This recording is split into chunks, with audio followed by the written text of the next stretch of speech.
काल जेव्हा त्यांचं स्टेटमेंट ऐकलं आणि ज्या पद्धतीने मला ते सांगण्यात आलं, त्यावर काल संध्याकाळी सुजय विखेंचा मला स्वतः फोन आला होता.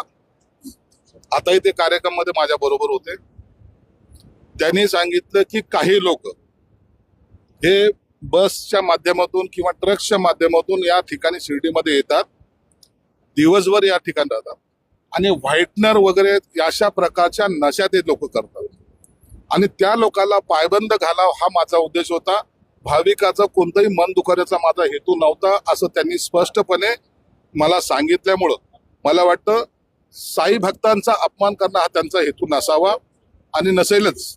म्हणून या ठिकाणी ते व्हाईटनर लावून येणाऱ्या भक्तांना जे त्रास देतात किंवा येणाऱ्या तिथं असलेल्या लोकांना जो काही उद्रेक त्या ठिकाणी ते करायचा प्रयत्न करतात, यावर खऱ्या अर्थानं पोलिसांनी आता लक्ष दिलं पाहिजे.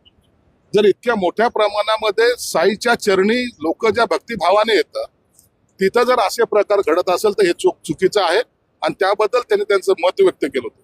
मला वाटतं आता या वादावर पडदा पडला पाहिजे.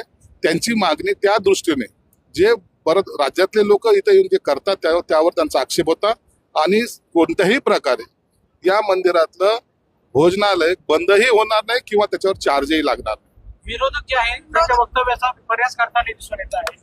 हे बघा, विरोधक काय बोलतात ह्याला महत्व नाही. जेव्हा मला कळलं तर मी सुद्धा विरोधात बोललो होतो, परंतु जोपर्यंत वस्तुस्थिती कळत नाही, वस्तुस्थिती जेव्हा सुजय विखेंनी मला स्वतः सांगितली, तुमच्या देखत आता या व्यासपीठावर त्यांनी मला पुन्हा सांगितलं आणि जेव्हा वस्तुस्थिती कळते त्या टायमाला विरोधाला विरोध करायचा नसतो, तर भूमिका समजून घ्यायची असते. म्हणून त्यांचा उद्देश योग्य होता.